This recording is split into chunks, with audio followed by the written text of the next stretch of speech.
kelompok 13 beranggotakan Dewisa Marlina dan Fahmi Dini akan menjelaskan mengenai risiko audit. Risiko audit akan dijelaskan oleh rekan saya yaitu Fahmi Dini, dan bukti audit oleh saya sendiri Dewisa Marlina. Yang pertama, bukti audit atau audit evidence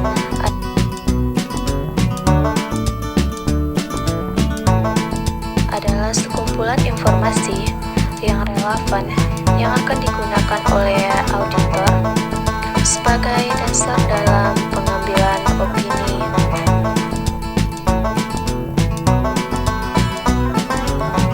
Nah, bukti ini dalam laporan keuangan umumnya berbentuk nominal, dalam legal audit berbentuk dokumen hukum. Selain itu, bukti juga bisa merupakan hasil observasi auditor dan hasil wawancara yang dilakukan kepada pihak terkait.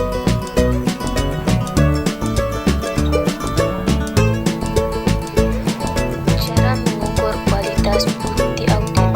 Yang pertama, relevansi. Bukti audit yang diberikan haruslah relevan dengan tujuan dilaksanakannya audit. Misalnya, ketika yang ingin diaudit dalam perusahaan adalah persediaan, maka bukti yang paling relevan adalah dengan cara melihat langsung stok persediaan yang ada. Yang kedua, sumber perolehan bukti. Hasil perolehan bukti juga menjadi dasar pertimbangan yang menentukan bagi seorang audit. Informasi yang diperoleh dari pihak lain yang independen akan semakin dipercaya. Yang ketiga, ketepatan waktu. Dalam audit keuangan, tepat waktu atau tanggal dari bukti audit sangat menentukan tingkat validitas, terutama bila audit yang dilakukan adalah mengenai hutang dan aktiva lancar, laporan laba rugi, surplus keuangan, dan sejenisnya. Yang keempat, objektivitas. Bukti yang bersifat objektivitas tentu lebih baik daripada bukti yang sifatnya subjektivitas. Selanjutnya, jenis-jenis bukti audit.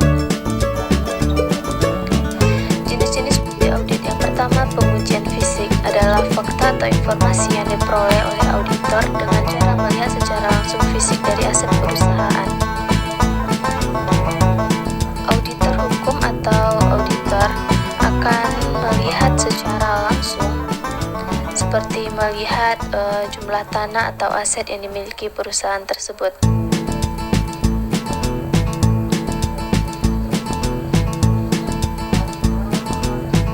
Nah, yang kedua, konfirmasi. Bukti konfirmasi ini adalah fakta yang diperoleh auditor berdasarkan pernyataan baik bersifat langsung maupun tertulis oleh pihak ketiga yang independen.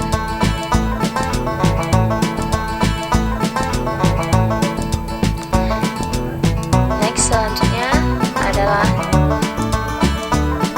dokumentasi. Yang keempat yaitu analitis.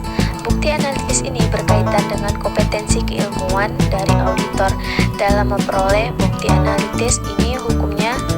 Umumnya auditor akan membandingkan suatu objek dengan objek lainnya.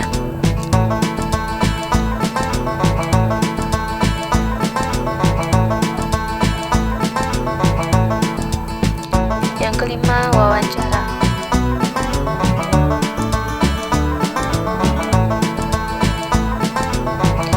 Yang keenam adalah perhitungan ulang. Bukti ini hanya berlaku jika yang diaudit adalah laporan keuangan. Yang ketujuh, observasi. Dalam observasi ini hanya dilakukan pengamatan saja tanpa melakukan kontak fisik. Namun metode ini juga bisa mendapatkan fakta lain yang lebih valid dibandingkan dengan uji fisik. Tujuannya tentu berbeda. Bila uji fisik dilakukan untuk melakukan cek terhadap informasi yang dicantumkan. Observasi dilakukan untuk tujuan memperoleh data di luar informasi yang disediakan.